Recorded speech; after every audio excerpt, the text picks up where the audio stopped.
I think in venture right now, people romanticize trauma. I'm not trying to look for the founder whose dad died and the next day was back building. Is Jordan Baker, and he went from running away at 14 and dropping out of high school to building award-winning gaming campaigns for brands like Walmart and Tencent, and even co-founding event games, and now becoming a Forbes 30 under 30 founder. And at the end of the day, do you want to be rich or do you want to be right? I think these brands can all agree that they'd rather be rich. You can't be just taking advice from anyone without putting your own thought into it. And I feel like a lot of people just post on Twitter, but they don't have real experience themselves. I have a gripe with that. I am so sick of the founder playbook being, oh, I need to go viral. That doesn't work for every founder. You went to Harvard trip, talked about how more than 20 founders came to you after your panel. So what actually happened there that made you say, I need to stay here? If you can be the bridge that authentically takes a brand and messages that and attributes ROI in that gaming ecosystem, then you've won. What are the principles of a gaming native brand activation that traditional marketers still do not understand?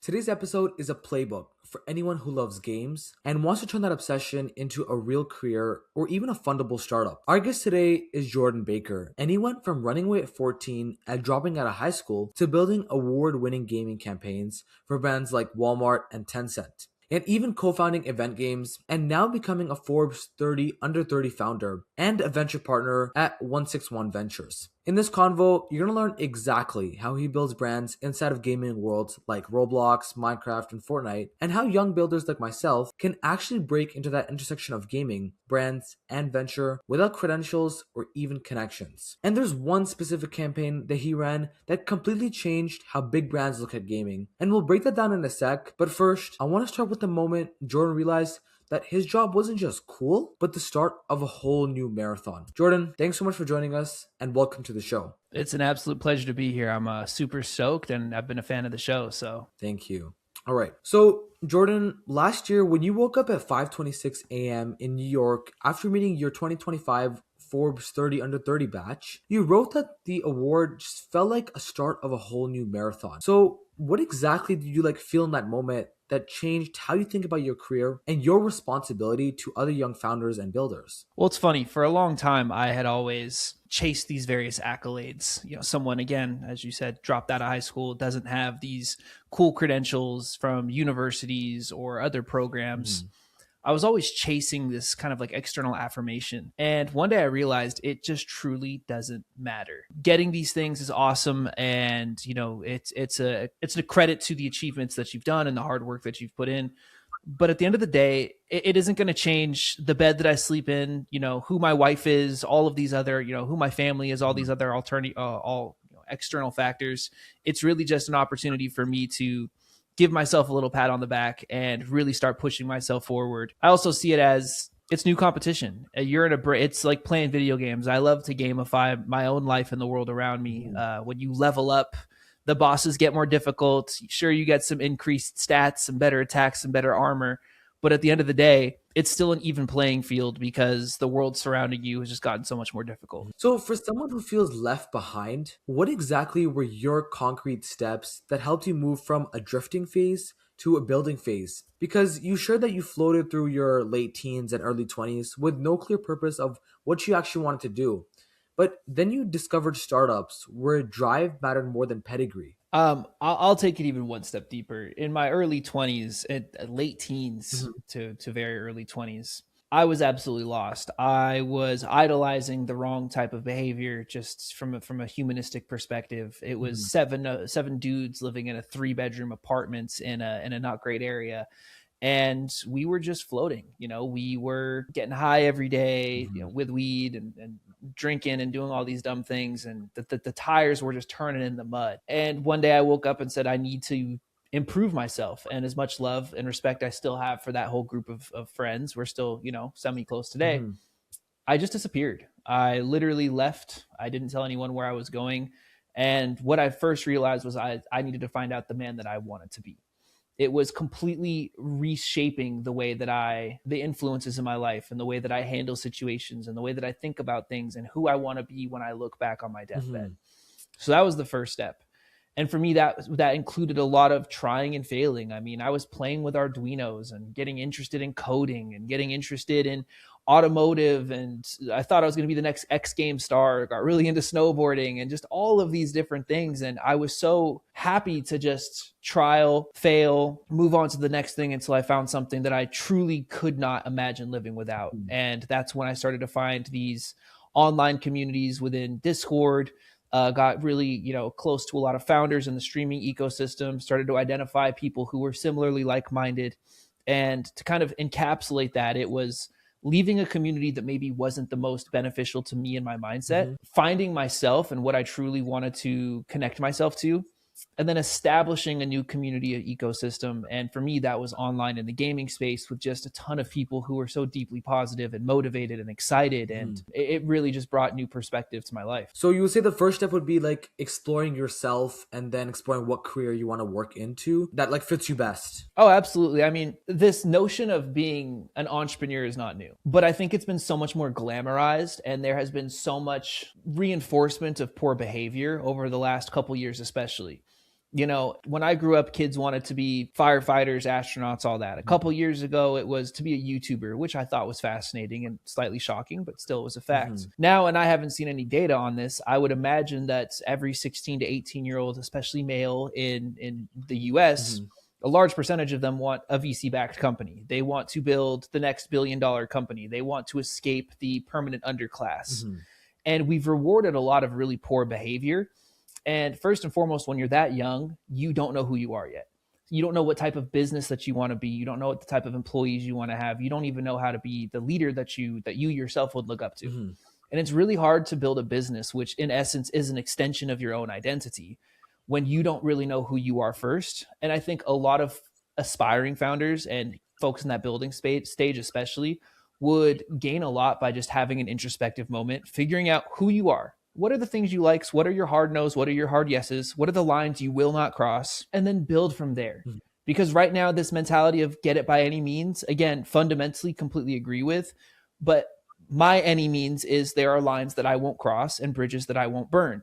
That may be different for others. And I think, again, the old adage of live for something or fall for anything stands really true here. Yeah. So Jordan, when you said that you left people who you didn't feel like I wouldn't say belonged with, but like you feel like you could be better than the people you're hanging around with, right?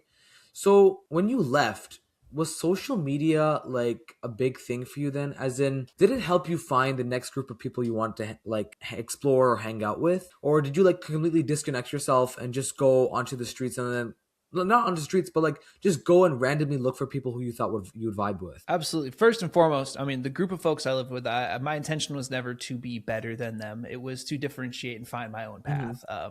Again, I may not agree with the decisions or the lifestyle choices that they've made, but I have a lot of deep love and respect for all of those boys. That said, my world was so myopic.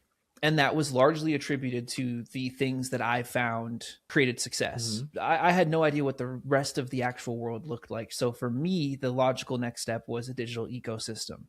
It was, really just putting myself out there because in a physical sense, I didn't know where else to go. Now, still living in Seattle, there is such an incredible, diverse community of builders, hackers, entrepreneurs, strategists, thinkers, all kind of spread throughout the place. But at the time, I didn't realize that was there. Kind of framing that back to some of the maybe, the younger kids, everybody has this idea like, well, for me, it was Discord and this digital destination. Now everybody wants to run to San Francisco. And I think that, again, that can cause a lot of harm for a lot of builders. Yes, there's power law. Yes, it's proximity to capital and proximity to talent and intelligence. But there are so many examples of people building in their own sub ecosystems that have created multi-billion-dollar plus companies that have IPO'd and gone on to great success. So I think it's finding, again, what are those hard no's? What are those hard yeses?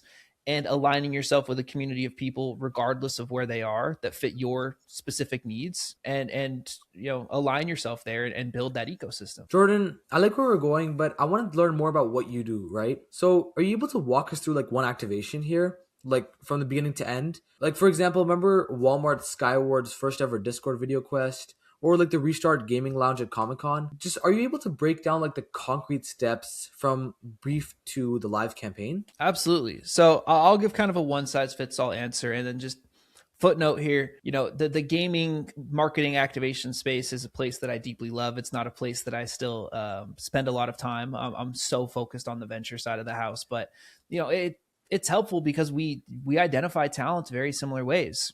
A brand would come to us and ask us to engage with a specific audience, or even at times help us identify a white space in the market for them to engage with. Mhm. We would then do a ton of market research. We would find the white spaces in terms of the messaging. What are your competitors doing?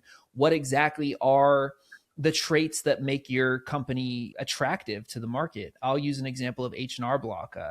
They came to us. They wanted to increase tax returns from first through third time tax returners. Mhm. And what we found was that there was, I believe it was 67 or 68% of those target demo actually felt sad, depressed, cried at the thought of doing their taxes. Wow. Now, this isn't a revolutionary notion. I think everyone collectively hates paying their taxes. That said, we were able to quantify this really large pain point for people. And we then looked at H&R Block and their ecosystem and identified, well, what are the places that you're lacking? If people are scared, what do they need to feel good? They need confidence. They need security. They need strength. They need somebody who's going to fight for them. What we saw from H&R Block's public-facing image was they had a public mascot who looked like a skinny Peter Griffin, green pants, glasses. Is that really someone that you want to go fight for you? Maybe on a spreadsheet in Excel, but when you're so emotionally triggered by the thought of taking this action, you want someone who is going to emotionally and maybe even physically protect you. Mhm. So we identified that we wanted to create this character by the name of Sir Block, who was the antithesis of Max, the skinny Peter Griffin. This character had a deep, sexy voice and was strong with green glowing eyes and wore a cape and a crown. And that was somebody that you wanted and felt protected by being in their presence. Mhm. Long story short, we ended up creating this gaming activation. We also built an H&R Block Discord, which again, I believe had just over 60,000 members of users talking about taxes, engaging with each other, engaging with the H&R Block tax experts, which is crazy to think 60,000 people plus would want to join a designated community about doing their taxes. And we saw a massive amount of success, even to the point where during this activation, people on social media were actually making thirst traps to this Sir Block character. Wow. People were asking this character on dates and maybe alluding to some NSFW type content of things that they may want to do with Sir Block, or that they may want Sir Block to do to them. Mhm. And at the time, it was really silly and funny, but it was also a testament of how quickly that if you can identify a white space, identify a pain point, create something net new in the marketplace to help soothe your customers' fears, anxiety, or problems, they're going to be deeply attracted to that offering. And from that, we saw a massive increase in H&R Block sales. It was the most it outperformed every single one of their benchmarks, from in-home, out-of-home, linear, exposed, not exposed, all from a gaming centric Gen Z focused campaign. Wow. Which blew all of their expectations out of the water. Yeah, I remember like back in the day, I think what was I in? Grade 6 or grade 7. I was playing Minecraft and I would see a few H&R Block ads over there. I'm like, what is this? Right? So I did some research. Were you on Lunar Client? Yeah, exactly. Yeah, Minecraft. Yep. Shout out to Lunar Client, man. Those are the family. Matt Psyche. That's like, I literally was on the phone with him yesterday. That is still my brother. Yeah, so I used to play that back in the day. I'm like, what is H&R Block? I did some research, found out what it was. Right. So, and I even joined a Discord server. They would give like free cosmetics in the game. Right. So, and I tell my parents, hey, oh, you should try H&R Block. I would see it when I'm driving. I would see like an H&R Block shop. So you starting from an early age. But before we move on to the next question, could you just define like the white spots or the white points in your answer for our audience? Yeah, absolutely. So looking at the tax ecosystem, it's very sterile. It's very calculated. I think whenever we think finance as a whole, right, you don't think sexy anime superhero-esque character.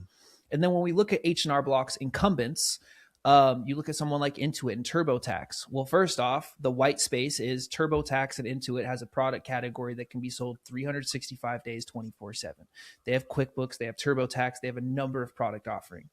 H&R Block only operates within a tax window. Cool. So that is something that we need to consider.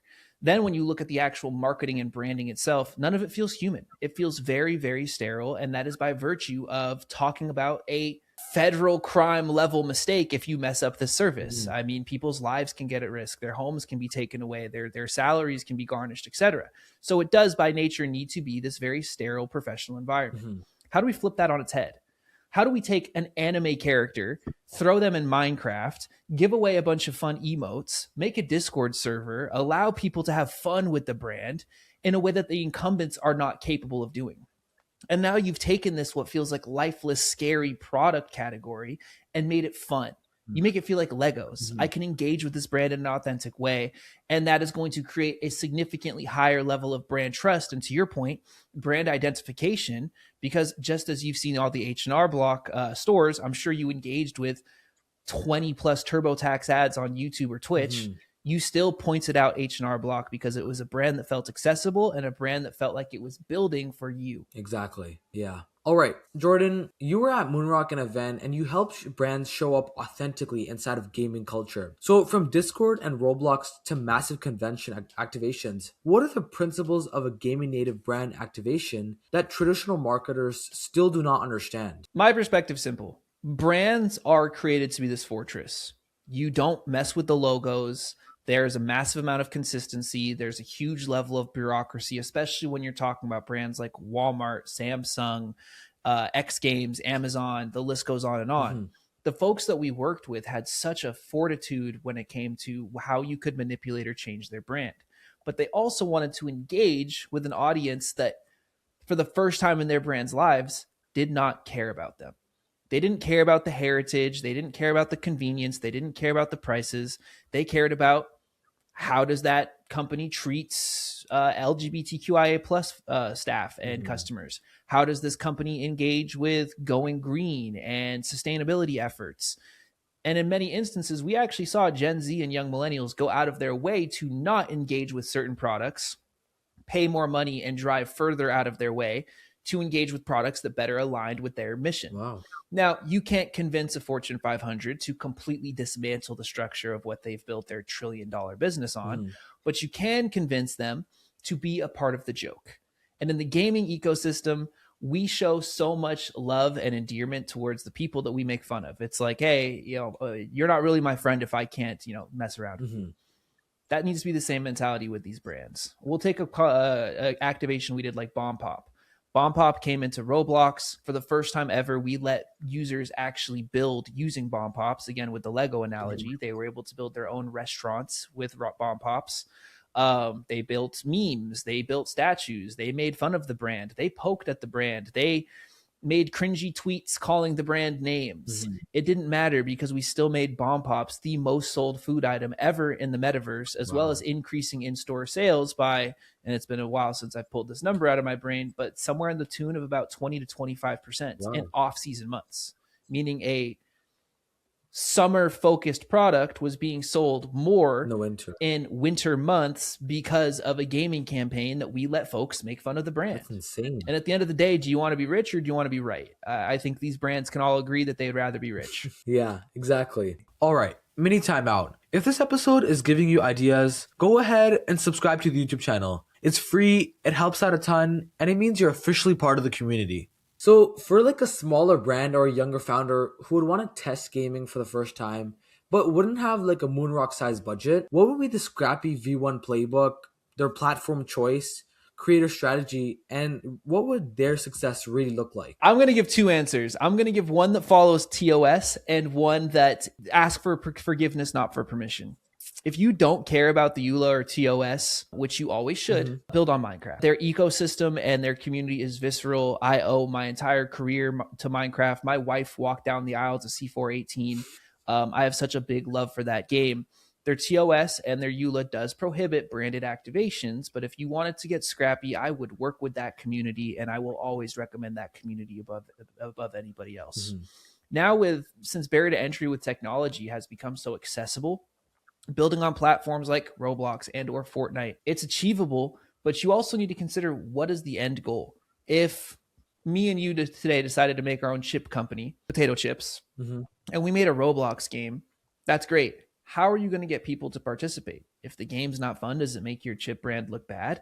Well, these are all of the things that you need to consider when you're building in these spaces. You don't necessarily need a massive budget, but you do need gamers who have industry expertise, partner with influencers, whether big or small, who have a distribution of audience to propel your inventory forward, and then drive those users back to a community that you actually own or a platform that you own, like a Discord server. Roblox can change their TOS, Fortnite can kill your game, Minecraft can send you DMCAs, but at the end of the day, it doesn't matter because you now house this community of a couple hundred to tens of thousands of members built around your brand and your identity in a Discord server where you can engage with them off of these other platforms. All right. So Jordan, I wanted to swap topics one more time because you made a recent post saying you took a Harvard trip and you talked about how more than 20 founders came to you after your panel and you ended up moving your flight and staying an extra week in Boston. So what actually happened there that made you say, I need to stay here? Because that looked really cool to me. First off, thank you so much to Harvard and the entire student body who participated for letting me be there. Shout out to Randall Ball for setting that whole thing up. Legendary. I asked a question during the event and I said, hey, who here even at Harvard can raise from friends and family? And about 3 students raised their hand, or 3 participants raised their hand. And I said, great. Clearly, we need to make sure that we can give a lot more actionable, more proprietary advice and help to these founders outside of the more generalist talk that we were having. And the talk that I participated in was called How to Fundraise. So from that, I ended up meeting with a ton of founders. They came, I was working out of what's called the Genesis Fund office. It's an amazing emerging fund management group out of Boston. Super bullish on them. Check them out. They do early stage checks and are just incredible folks. They let me work out of their office, and I was having meetings 8 a.m. to 8 p.m. every single day. Many of which of those founders I still talk to and do daily checks in on, whether they're people that we've invested in, people I've written angel checks into, people I've introduced to other folks who are writing checks, or folks that it doesn't make sense for anyone to invest in. Maybe they're not venture backable, but just need someone in their corner. My biggest belief is that I've been blessed in so many ways in this life, with health, from finances to the loves and my family, that I feel empowered to give back. So every single time I meet with a founder, my number one thing is, how can I help? Let's make those intros right then and there on the call. I know so many folks that say, oh, I'll introduce you to so-and-so, and they never actually make it happen. I am so deeply focused on making sure that I provide value in every single conversation and meeting that I have, because I've been a founder. I'm on the venture side as well. I've scaled the businesses. I've also fundraised. I know the stress that everybody deals with on all sides, and I want to try to be that bridge that connects the gap and really provides value and propels exceptional talent forward. That's lovely, man. Like, honestly, like, yeah, when you see both sides of the bridge, like, it truly makes, like, it's truly a different experience that what you give to the person, right? So now, from your Harvard talk and now as a venture partner at 161 Ventures, what are like 3 to 4 things that you actually look for in a founder, like at a gaming, X brand, X consumer intersection, before you even open up the deck? First and foremost, I don't care what category you're building in. I just love to talk to extraordinary founders. There's something so energizing about being around folks that have pig-headed stubbornness and are just building at such a high velocity. First and foremost, like when I am evaluating a founder, I am looking for underpriced assets, right? And that typically comes from underpriced due to region, underpriced due to visibility or signal, or underpriced due to not having access to specific credentials. And what does that mean? It means I am purposefully looking for folks that are operating out of tier 2, tier 3 ecosystems. There are founders that we back from Arizona to Alaska to Seattle to Boston and everything and everywhere in between. And before we even get to the deck, I want to hear your story. I think in venture right now, there's a little bit of a problem where people romanticize trauma. Yes, I want to see that you have overcome some sort of obstacle, but I'm also not trying to look for the founder whose dad died and the next day was back building. While some folks find that as a big signal, as a really positive signal, I think that's, I'm a big proponent of try to find that balance. Yes, work with a massive amount of intensity and be really intent about the decisions you make, but also life is life. And at some point, if you keep just putting duct tape on the cracks, the whole thing's going to explode and you're left with no water. I look for a high amount of velocity. Are you building really, really quickly? Do you have a level level of wisdom, especially now. Everybody on Twitter is giving fund advice or startup advice, and this is what you should do. Here's how you should do this. Here's who you should talk to. Are you able to take that advice and make your own decisions and have a level of wisdom to your decision making capability? Or are you simply just doing everything that everybody says and have no idea the actual reason why you did the action you took, other than, oh, well, so and so told me to do it? Right, yeah, you can't be just taking anyone like advice from anyone without putting your own thought into it. And I feel like a lot of people just post on Twitter, but they don't have real experience themselves of actually like doing a startup and doing the stuff before giving the advice. Like I feel like a lot of people just AI generate this stuff and they just want to post daily just to get like content out and just want to get posts out just to build distribution. I feel like some people do that, right? Oh yeah, I have a gripe with that. I am so sick of the founder playbook being, oh, I need to go viral. That doesn't work for every product category. That doesn't work for every founder. And if you wanted to simply go viral, you could go be a YouTuber and save a hell of a lot of money. You don't need venture capital to go get the setup. You can get the setup, which is way overkill, for less than $5,000. Mhm. If your goal is to just go viral and build up some internet hype, you can do that a number of different ways outside of going and raising venture capital and sleeping on a couch in SF with $30 to your name. So, Jordan, are you able to tell me like why you did so much for the founders? As in, like you could have just taken the photos and caught your flight, but why were you willing to go so far as to rework your entire schedule, spend an extra week in the trenches with those early stage founders, and give them the great advice? I mean, there's two answers to that, and I'm a very honest person. The selfish answer to that, and we'll start there. It is my job to find incredible talent, and if you're in one of the meccas of institutional education in the world, of course you're going to clear your schedule to participate in any number of conversations. Even outside of Harvard, when I'm talking to an accelerator out in Alaska and spending an extra couple hours with the founders, or flying out to Arizona like I am, in the coming weeks to spend an entire week with that tier 3 ecosystem and the founders out there. My goal is still the same: provide a ton of value, because there's still that kid inside me that wished someone gave me the chance. I hear extraordinary stories of these incredible folks who got given a chance or had an excellent coach or a phenomenal teacher or a mentor who took them under their wing. And I've been blessed to have many in my later stages of life, but I wish that I had the type of resources that I provide to folks at that age, at that stage in my career. And I really feel empowered to make sure that I can give back as much as I've gained. All right, so since we're talking about your past, like let's say you're 19 and 22, like years old, and you love games, brands, and the community.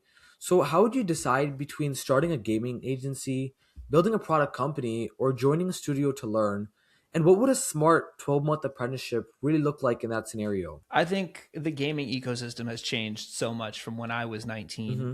11 years ago to now. What you're seeing is, and we're in the middle of this massive shift where it used to be go raise some cash or go crowdsource some capital and build out an indie game, put it on Steam. Hopefully that goes well. Then you can go ahead and build your own full studio. Maybe you raise some venture capital, whatever that looks like. Now you are not only competing with Rockstar, dumping, I think it's $2 billion plus into GTA 6, Wow, man. and has the distribution to sell that for more than $100 a copy when it does come out. Mm-hmm. But you're competing with the 15-year-old kids, I think they're now 16, that created Dress to Impress. You're competing with massive PE firms that are buying these Roblox and Fortnite maps so that they can go and double down onto what is it, on the to win a brain rot. Oh yeah. It is such a shifted ecosystem. A shout out to Chartist for that. They're doing an excellent job with that game, but the ecosystem is broken. Distribution has never been easier. It's never been more difficult to actually build a cult following behind a game.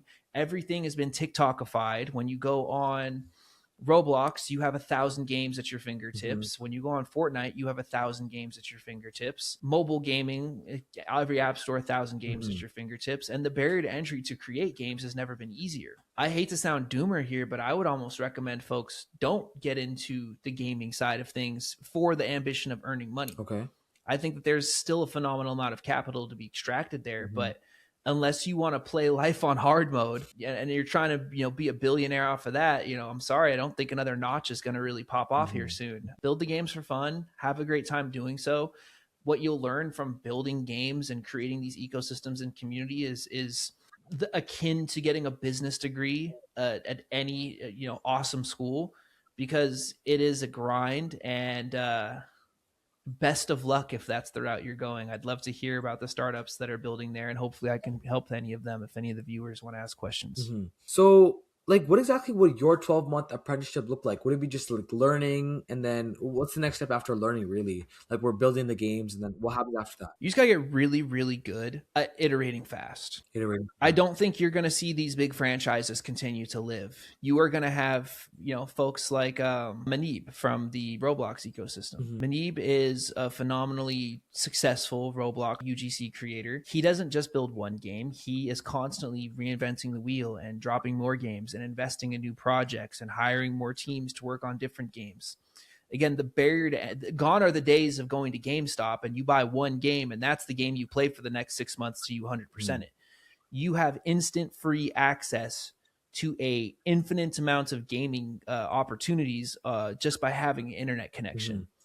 So if you want to stay in front, you have to be really quick at shipping. You have to predict where the culture is moving, create net new experiences, and don't be afraid to continuously ship brand new product all the time to maintain that player base. So for the last question, when you look at like the next wave of breakout founders around the gaming and consumer industry, what are they doing differently in how they learn, ship, and build networks? And how can someone listening position themselves to collaborate with you in your world instead of just watching from the sidelines? I'll break up my answer into two segments. Sure. If you are building a consumer product in terms of CPG, you need to just build a great community, and distribution has never been easier.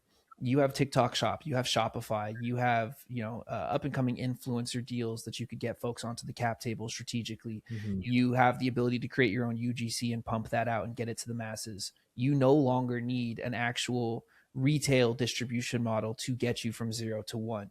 I think, again, as long as you're not afraid to experiment with branding, how many chip companies are out there that exist? Potato chip companies, dozens, hundreds, but there's still a white space there. If you can create something that tastes different or has some different branding or relates to people in a new product in a different like communal category.